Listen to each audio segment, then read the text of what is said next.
Tac Toe by me. Goal. My goal was to build a Tic Tac Toe game. Design. In my design, I have an opponent. To win, you have to have an X or an O 3 times in a row.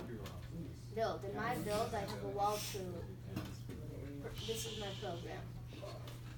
Test. I tested my project about 5 times. The problem was that it wouldn't say I won.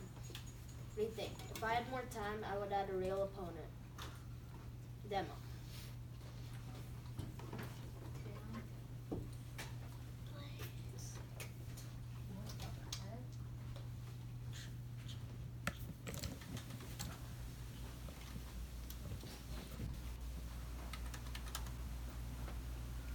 Can you explain it, what you're doing? I placed an X over here and an O over here, and I'm trying to make the O lose and the X win.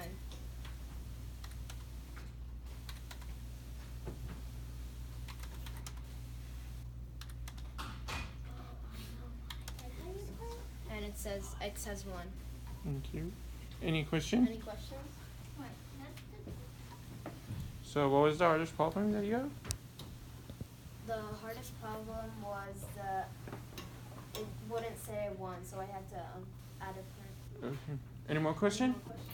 Please give him a round of applause.